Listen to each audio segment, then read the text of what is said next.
Kim তার অফিসের দিকে হাঁটছিলেন, ঠিক তখনই কেউ পেছন থেকে এসে তার পাশটি ধরে টেনে নিয়ে পালিয়ে যায়। কিম সাহায্যের জন্য চিৎকার করে, সেখানে গোয়েন্দা মেহুল উপস্থিত ছিল।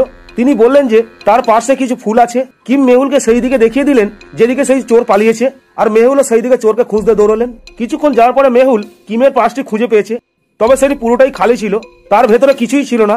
তিনি কাছাকাছি 3টি ভিক্ষুককে দেখতে পেয়েছেন। এই 3 ভিক্ষুকের মধ্যে হলো একজন চোর।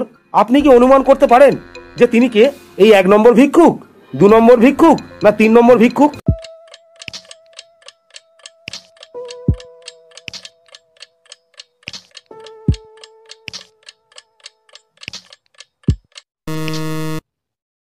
আপনি যদি এই প্রথম ভিক্ষুকের হুইল চেয়ারের পেছনের দিকটা দেখেন, তাহলে দেখতে পাবেন যে এখানে একটা কাদা জুতো আছে। তিনি যদি হুইল চেয়ারে বসেন তবে তার জুতার কি দরকার? এবং তার কাছাকাছি সেই ফুলগুলি রাখা আছে যে ফুলগুলির কথা কিম বলেছিল। অতএব এই প্রথম ভিক্ষুকই হলো চোর।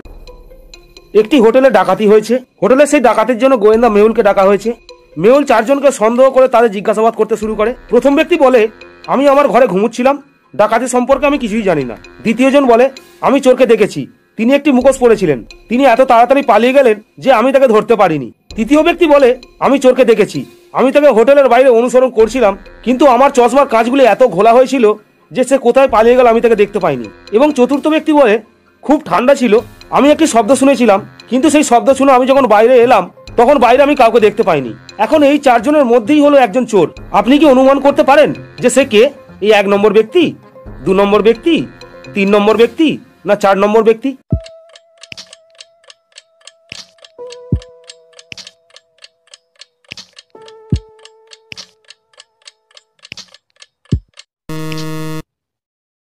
আমরা যখন ঠান্ডা জায়গা থেকে কোনো গরম জায়গায় চলে যাই তখন আমাদের চশমার কাঁচগুলি কুয়াশাচ্ছন্ন হয়ে যায়, কিন্তু এই ব্যক্তি বলেছে যে ঘর থেকে যখন বাইরে এলো তখন তার চশমার কাঁচগুলি কুয়াশাচ্ছন্ন হয়ে গিয়েছিল।